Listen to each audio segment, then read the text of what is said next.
Voilà donc la véritable raison de ma séparation avec eux. Avec le groupe Lembe. Avec le groupe Lembe. Et en ce moment-là, tu as laissé tomber la procédure au tribunal. Oui, oui, c'est en ce moment que j'ai également laissé tomber la procédure au tribunal. Parce que je trouve que ça ne valait pas la peine que je commence à défendre des gens. Je travaille pour des gens, je mets tout mon temps, et mon argent, et mes connaissances. Mais en retour, je ne reçois que du mépris. Je vais vous dire quelque chose qui va vous surprendre. Savez-vous que le lendemain du jour où la décision résiliant le contrat au tribunal coutumier de Nobel a été prononcée, je me retrouve que le dimanche là, je ne suis pas en réunion parce que j'avais un empêchement. Mais quand je reviens, la réunion, aux répétitions le jeudi qui suivait, j'apprends d'un membre que le montant que le tribunal avait décidé qui doit être versé au groupe Lembe par Kengo de Foi, ce montant a déjà été départagé. Et dans le partage qui avait été fait, on n'a même pas pensé qu'il y a quelqu'un qui avait suivi cette procédure pendant plus d'1 an. Et qu'en fait, il méritait qu'on dise que bon, pour ton temps et tout ce que tu as passé, voilà, qu'on te donne ne serait-ce qu'une compensation pour ton taxi que tu as dépensé. Non. Je constate simplement que ils ont fait une répartition sur les écrits jusqu'à dire que bon, tel va avoir, chacun va avoir tel montant. Vous imaginez? C'est-à-dire que moi qui ai suivi la position, je ne leur ai pas déjà donné, je ne suis pas encore venu leur donner le compte rendu. Mais ils ont déjà fait le partage. Mais quand ils ont déjà été au courant que nous avons gagné le procès et qu'on a demandé que la partie Albès devait nous payer un certain montant. Ils arrivent donc en réunion, ils mettent déjà ce montant sur la table, ils répartissent ce qu'il y a écrit dans le rapport que chacun va avoir tel montant. Vous voyez à quel degré les gens peuvent être difficiles. Montants qu'ils n'ont jamais eu. Qui n'ont jamais eu, qui devaient récupérer, revendiquer. Si ce n'était que moi, ce n'était pas moi qui étais au devant de la scène, j'étais la seule personne habilitée à pouvoir faire une revendication. C'est au-dessus de tout ceci que j'ai dit, mais tiens, je suis en train de faire un travail pour des gens où je me fais même des ennemis dans la communauté. Des gens partout aujourd'hui, et c'est ici l'occasion de le dire, savent que le groupe Lembe était la propriété Kengo de Foi. Je viens ici le démentir haut et fort, formellement. Kengo de Foi n'a jamais été le propriétaire du groupe Lembe. Il était membre de l'association, membre du groupe comme n'importe qui. Et il a expressément démissionné parce que je n'ai même pas mentionné, ce détail ici dès le début de la séparation. J'ai oublié de mentionner qu'au départ, lorsque il décide de nous faire quitter de chez lui, chacun des 4 personnes que je suis écrit une lettre de démission où il demande que ses avoirs lui soient remboursés.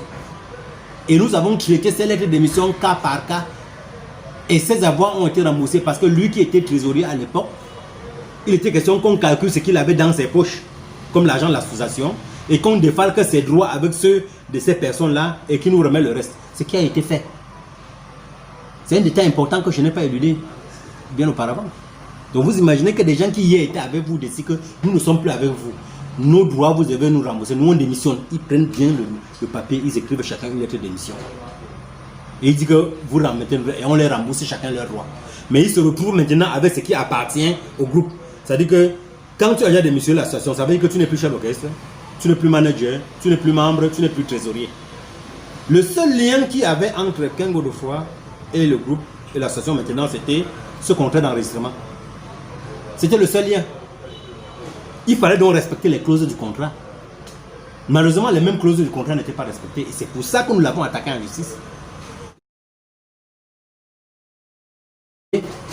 Ce qui m'a le plus fait mal et qui a conforté ma sortie du groupe Lembe, c'est que mon ami André Ngangue, avec qui je travaillais, décède pendant que nous sommes en studio en train de travailler, de faire un investissement final. Il faut le dire, je le dis aujourd'hui avec beaucoup de regrets pour ceux qui ont prononcé ces paroles. Dans le groupe, je ne vais prononcer le nom de quelqu'un, mais ils se reconnaissent, ceux qui l'ont dit. Ils l'ont dit à des personnes qui sont venues me le rapporter que c'est moi qui avais tué André Ngangue pour réaliser l'album, parce que je voulais faire l'album pour moi tout seul.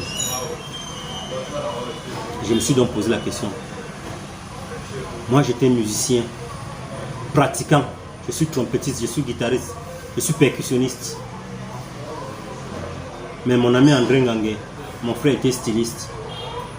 Il s'exerçait au chant. D'une manière traditionnelle, comme n'importe qui peut le faire au village. Et c'est moi qui lui apportais les éléments qui lui permettent de rentrer dans la musique moderne. Comment aurait-je pu encore vouloir le tuer? Voilà effectivement la raison de mon départ définitif du groupe Lembe. Où j'ai dit, ok, comme il en est ainsi, je préfère que chacun trouve sa route. Ça, c'était bien. De deux, vous imaginez que je fais une maquette, que je passe, après avoir attendu 6 mois au sein du groupe, que les gens apportent leurs chansons. Personne ne voulait faire des efforts, parce qu'on attendait que je sois leur esclave pour faire travailler pour tout le monde. Quand je décide donc, ok, je vais réaliser mon album, je m'en vais déposer mes demandes de sponsoring dans des entreprises, dans des milieux, où ces mêmes personnes, et je vais faire, pour celui-ci je vais le citer, Monsieur Ndefo, il est passé dans les milieux où j'avais déposé mes demandes de sponsoring, dire que j'étais en train de faire, que j'avais volé les chansons du groupe et que je voulais en faire un album personnel. Je le dis aujourd'hui, parce que Dansoa TV me donne l'occasion de le dire, c'est une vérité indéniable. Que j'avais volé les chansons du groupe, mes propres chansons que je les avais proposées. Et je vais vous dire, c'est pour ça que, après le décès de mon ami André Ngangue, j'ai donc décidé d'arrêter.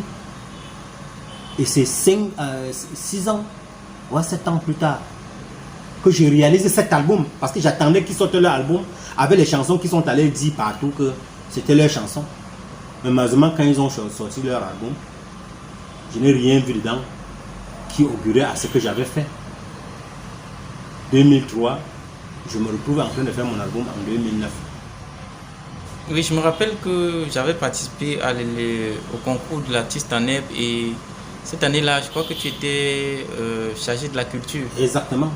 Du festival Ngongonsa. Et ton album est sorti cette année-là. Exactement. Et jusqu'à présent, je me souviens, c'est toi qui détiens le plus grand nombre de partages en termes de chansons sur les réseaux sociaux. Ta chanson, c'est l'argent, je crois que c'est l'argent. Hein. Peu ne hota, voilà. Oui. Ta chanson là, plus de partages sur les réseaux. Les gens aiment beaucoup ça. Oui. Ok. Donc, je pense que nous aurons l'occasion de revenir sur ta carrière solo. Oui, personnelle, effectivement. Ok. Bon, pour sortir du sujet groupe Lembe, aujourd'hui, que sont-ils devenus en réalité? Ces différents membres-là, qu'est-ce qu'ils font? Est-ce que quelque part, ils continuent encore le Lembe ou Lembeto, ou bien c'est quoi? Ou bien c'est solo partout? Bien, moi, je pense que c'est une carrière solo qui est en train d'être menée, parce que après la scission totale du groupe Lembe, c'est-à-dire que cette deuxième frange qui aurait pu résister si les gens n'avaient pas mis leur ego au devant, on a vu Ndefo qui est allé en solo, on a vu Bokando en solo, il fait ses albums, on a vu Boniba qui a fait également, qui est en solo, on a vu je vais citer encore là, JM Teda qui était le président à l'époque, et en solo, il était même le premier à sortir un album pendant qu'on était même encore au groupe Lembe. Il avait déjà fait un album sur le marché. Il fait du Makossa. Il fait un peu dans un style de Makossa, effectivement. Ouais. Donc, presque tous ont décidé de vivre en solo. Et beaucoup de personnes m'ont rapproché. Le grand Tekle, le grand aussi. Le grand Tekle, le grand. Mais et la fille, Rosie Kenyé. Rosie Kenyé s'est plutôt reconvertie, je crois, beaucoup plus dans le cinéma et le make-up. Elle fait beaucoup plus dans le make-up aujourd'hui. Et c'est une soeur à qui je fais un grand coucou comme ça et que j'encourage beaucoup dans ce qu'elle fait. Bien, elle a pu trouver son chemin et je ne peux que l'en féliciter. Donc, pour la plupart des membres, chacun a décidé d'évoluer en solo. Donc, le problème, ce n'est pas seulement de la gestion. Il y a la gestion des finances et il y a également le partage des finances. Ça veut dire que quand je parle d'égocentrique, c'est qu'à un moment donné, des gens pensent qu'ils doivent avoir tout pour eux. Quand il y a... Je veux prendre un exemple simple. Je l'ai dit au début, lorsque nous allons à un spectacle, nous arrivons à ce spectacle parce qu'il y a eu 1 million. Toi qui es considéré maintenant comme leader, tu estimes comme 1 million, c'est beaucoup. Quelqu'un qui est derrière là-bas, qui est Peut-être rien que le censeur de l'association, mais il est un membre simple. Il n'a même pas beaucoup participé dans le travail du groupe. Tu vas le trouver en train d'avoir 50 000 ou 100 000. Et toi qui estimes que tu as été pour beaucoup, tu vas avoir les mêmes 50 000 francs que lui. Des personnes que j'ai suscitées, avant qu'on ne réalise cet album, a été interpellé parce qu'il avait abandonné la réunion des années durant. Et c'est grâce à l'interpellation que nous décidions de faire pour amener tout le monde qu'il revient en association. Et vous savez combien il avait comme fonds à l'époque? 2000 francs. Alors que le fonds s'élevait à 50 000 francs à l'époque. Il avait 2000 francs de fonds. Et jusqu'à ce que la réunion ne se disloque à ce jour.